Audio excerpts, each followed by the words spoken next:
My name is David Price. I recruit, train, and hire agents nationwide. I also teach them how to work virtually from home. And I want to go over 6 things I learned about insurance Facebook groups. And this doesn't mean they're bad places to be. It doesn't mean you can't learn things from there. But I want to point out some things so people can know, because I'm seeing too many people jump into Facebook groups and they're getting their advice or training solely from Facebook groups, or they're not going to their mentor or their upline, and they're asking these questions in Facebook groups that they're letting strangers, people they don't know, people that have no track record, give them advice. And I just want to point some things out here, hopefully help some newer agents that are just getting started, that are trying to find out where to find some information, what information is good, what information isn't good. So the first thing I want to talk about is there's a lot of people in Facebook groups, and what they're doing is they're asking about a particular company. How's Symmetry? How's FFL?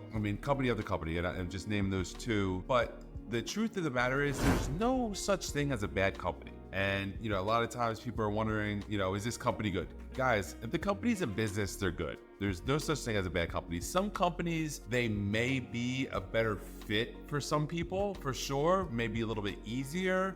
But realistically, what's really gonna push the needle for you is gonna be the mentor, right? Because one person can join a company and have a horrible mentor, or have a mentor that's a part-timer, someone that has had no success, or don't answer the phone, or they're making their money at a job or real estate or something, and they can't even show you how to be successful in insurance. So if you really wanna find a good fit, you wanna find the mentor, because realistically, you wanna find a mentor that's successful. But if your goal is to make 6 figures, you probably want a mentor who helps and mentors somebody else make 6 figures. And that's what you really want to look for. And if you could find that, the company doesn't really matter. Think about it. Because if your goal wasn't to work at a particular company, your goal should have been, you wanted to make some money, you wanted some freedom, right? So you find the person that knows how to teach you how to make money, that knows how to teach you how to have freedom.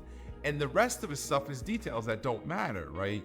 Again, an insurance carrier or an IMO that's going to be in business, that's just all bad, right? Doesn't mean there's not bad people in those places. But again, think about this. Mentor over company, extremely, extremely important. The second thing is, guys, people are asking all the time, right? Will this company do this? Will this company do that? And they're putting the focus, again, so much on the company. The truth of the matter is, guys, the company doesn't do the work for you. And what I noticed, the people that ask the most questions, spend the most time picking people's brains and want to talk to the most people, they're the ones that join and don't even do what they say they're going to do, right? If you are looking for success, the success is internal. It's in you. Think about this. What are you willing to do to be successful? How many hours are you planning to put in? Are you willing to be coachable? If your mentor says you should do this, are you going to do it?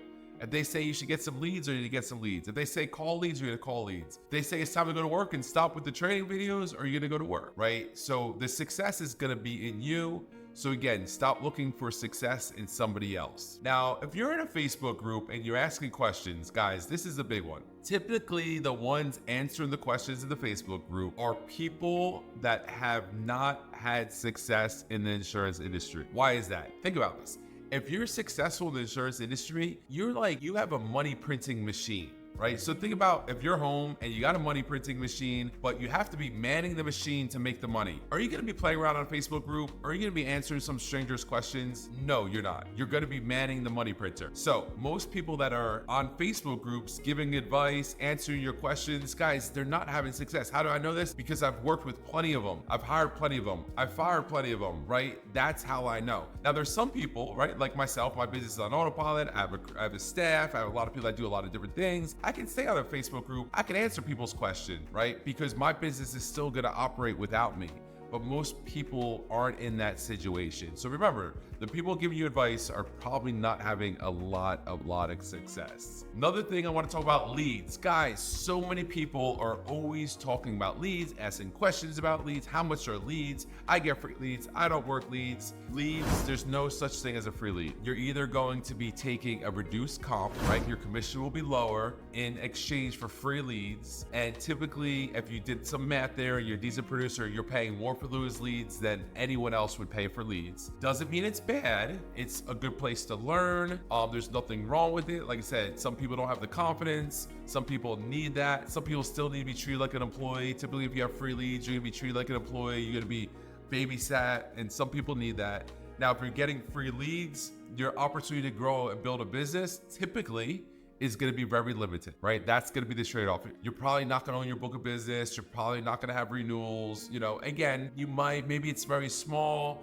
There's a lot of different variables. These are just typicals. But again, I'm not saying it's a bad situation. Then people say, I work referrals or I find leads. Guys, you're spending time to do that. Again, there's nothing wrong with that. If you build up a good referral network, a good partnership, do some things, you spend some time that pays you for a while. But in the beginning, you're spending a lot of time for that. And guys, what's the one thing they can't make more of? They can't make more time. Think about that. You can't make more time, right? So I'm going to be very particular about spending what I can't make more of. Money, however, we can make as much as there's an abundant source of money. You can have tons and tons of money. So I want to spend my money on leads because I can always make more money. And if you're doing it right and you're putting the work in and you have a strong, good lead source that's consistent and they're high quality leads, guess what? Those leads don't really cost you money. They're making you money, right? You're flipping money. That's what you're doing. So remember, no such thing as a free lead. Definitely a lot of different situations out there. I'm not saying any of them are bad. I'm not going to say anything's bad, but what's going to give you the biggest opportunity to grow and build a business in this industry and have some freedom is if you're paying cash for your leads. Another big one, guys. Listen, if you haven't tried this for a year, you haven't even tried, right? So many agents, they try or they start a company and then they jump to the next one, and they don't spend a year or they don't spend time. Guys, there's nothing in the world that you can do for less than a year and say you tried. So if you quit before a year, you can't say you started. How do I know? Because I almost quit 6 months into this business. Think about this. I'm a 7-figure yearly earner now. My income is all passive. My life is completely changed about this business. But 6 months into this business, I felt like I wasn't getting the results that I wanted to get, and I almost quit. Luckily, I was mature enough to realize, wait a second, I can't say I started if I quit. I need to give this another 6 months, at least minimum a year. I need to continue to go. And I was spending so much time picking apart things and my mindset was real bad. So I realized I had to start working on my mindset. I went back to work and that's when I realized, you know what? I'm gonna make this work. This is my only chance to make this work. There's nothing else out there for me and I made it work, right? And from that time, within the next 2.5 years, I deposited over $1 million in my bank, and then the following year made over $1 million in that single year, which was my 4th year of having my insurance license, and continue to grow my income from there. So imagine if I quit. My story would be like, hey guys, yeah, I got my license. I worked for about 6 months. It wasn't for me. I went on to the next thing, right? Thank goodness that wasn't my story. Guys, this is a big one. So many people are focused on making money first, right? And I understand you want to make money. I want you to make money. Everyone should want to make money and want to make money. But the truth of the matter is you need to learn how to make money first, right? Luckily, you get to earn some money while you learn, but the focus needs to be on learning. Learn how to help these clients. Learn how to talk on the phone. Learn how to door knock. Whatever it is, I believe everyone should be working on the phone now. I don't think anyone should be going to the field. I do final expense. I teach agents how to work on the phone from their home. But guys, whatever it is, again, my first 6 months, I was so focused on making money. I wasn't making what I was supposed to be making. I should have been focused on learning this business, learning how to make money, learning how to make sales, learning how to help people. Because once you learn that, the money comes. So guys, those are my 6 tips that I learned about Facebook insurance groups. Again, my name is David Price. If you find some value into this video, please put some comments, give me a like, share, subscribe, hit the little bell so you can see some more videos. I'm gonna start working on putting out more videos consistently to help new agents. Take care.